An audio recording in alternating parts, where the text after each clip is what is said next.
임명동의안 심사를 위한 인사청문회를 상정합니다.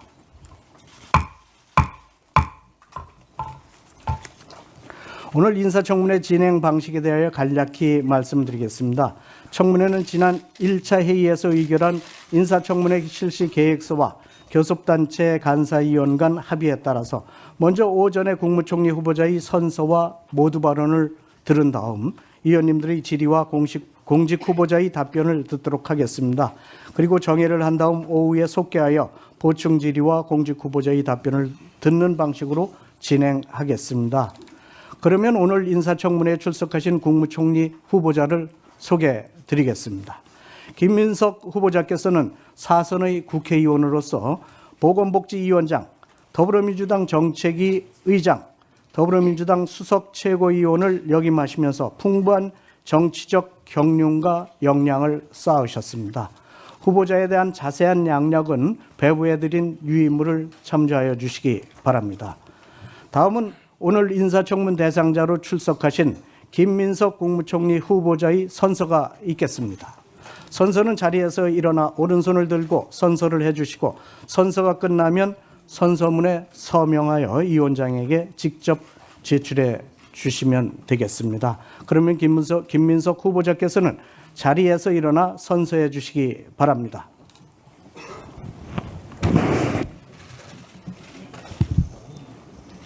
선서. 공직 후보자인 본인은 국회가 실시하는 인사청문회에서 양심에 따라 숨김과 보탬이 없이 사실 그대로 말할 것을 맹서합니다. 2025년 6월 24일 공직 후보자 김민석.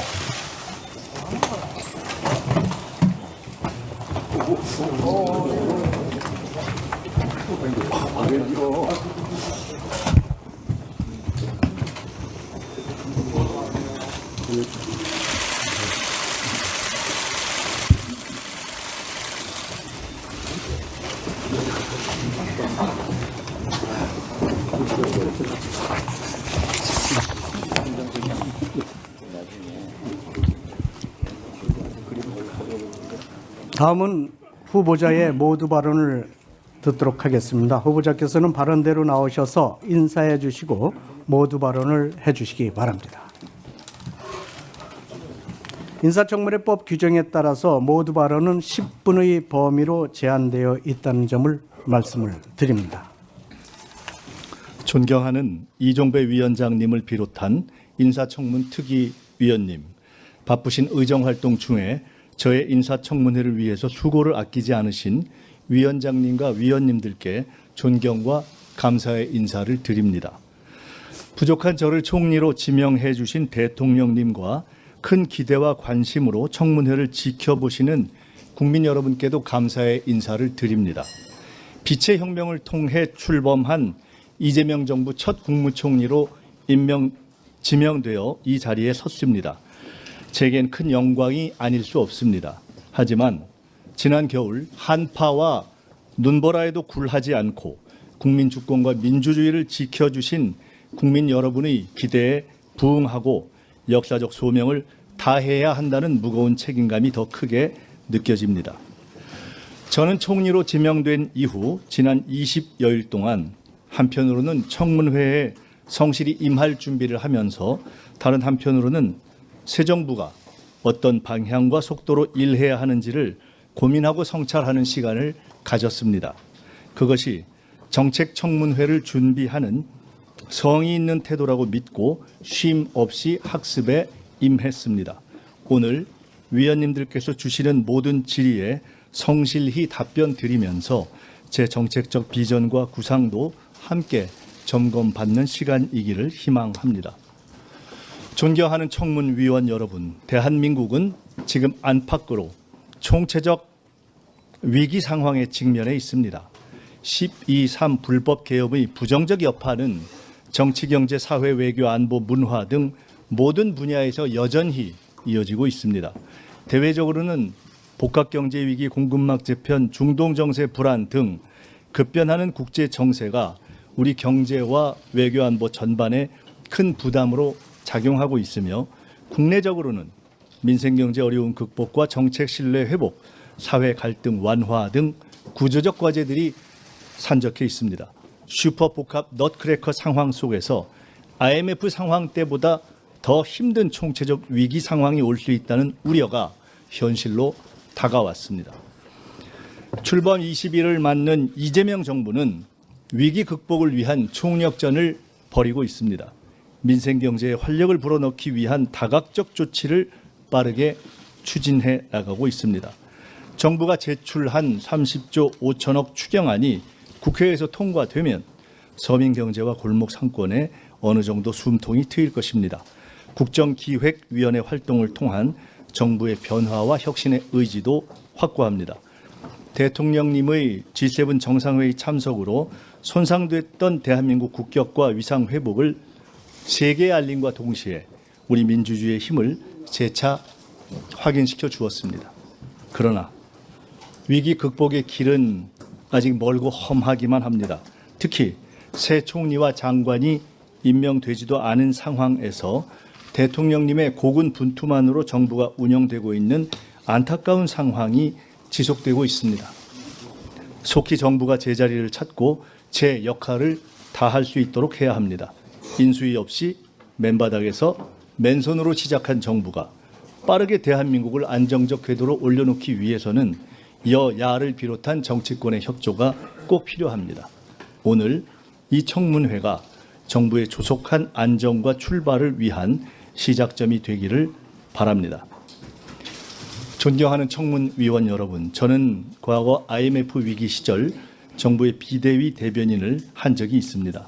여러 경제정책을 다루고 민생 현장의 목소리를 경청했으며 위기 극복을 위한 지도자의 고뇌를 가까이에서 지켜보고 배울 수 있었습니다. 또한 국회 보건복지위원장으로서 민주당 정책위 의장으로서 국정 전반의 정책 현안을 많은 의원님 여러분과 함께 힘을 모아 풀어나온 바 있습니다. 이러한 경험이 새로 출범하는 정부의 안정적 정착과 현재의 위기 상황 극복에 조금이라도 도움이 되기를 바랍니다. 저의 작은 힘이라도 보탤 기회를 주실 것을 고개 숙여 부탁드립니다. 오늘 인사청문회를 통해 제게 국무총리로 일할 기회가 주어진다면 항상 경청하고 소통하는 자세로 그 책임과 의무를 다하기 위해 최선을 다하겠습니다. 정치는 국가의 방향을 제시하고 행정은 국민의 삶을 바꿔야 합니다. 정치와 행정은 동전의 양면이라고 할 수 있습니다.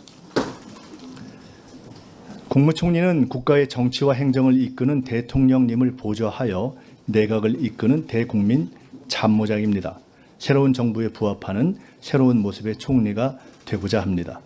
과거에 머무르지 않고 혁신하는 총리, 의전에 갇히지 않는 실용적 총리, 책상에서만 일하지 않는 현장형 총리, 일방적 지시가 아닌 경청하는 소통형 총리가 되고자 힘쓰겠습니다. 국민을 위한 국정의 방향 또한 제대로 정립해 나갈 것입니다. 첫째, 실기하지 않겠습니다. 향후 100일 동안 실행 가능한 정책들을 속도감 있게 추진하여 지난 정부에서 미흡했던 부분을 바로잡아 나가겠습니다. 국민 살림을 살피고 경기의 활로를 여는 것이 무엇보다 시급합니다. 고물가와 불경기로 어려워진 민생 살리기부터 시작하겠습니다. 둘째, 우선순위를 명확하게 하겠습니다. 현재 우리 앞에 당면한 위기의 실체와 근원이 무엇인지 명확히 파악하고 정확한 진단과 대처를 통해 우선순위에 따른 해결 방안을 모색해 나가겠습니다. 셋째, 대한민국 미래를 위한 성장 동력을 마련하겠습니다.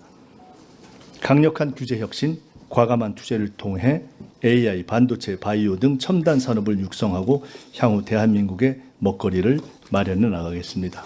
넷째, 사회적 대화 모델을 구축해 나가겠습니다. 국민 주권 시대에 걸맞게 국민 참여와 소통의 장을 확대하고 이를 제도화해 나가겠습니다.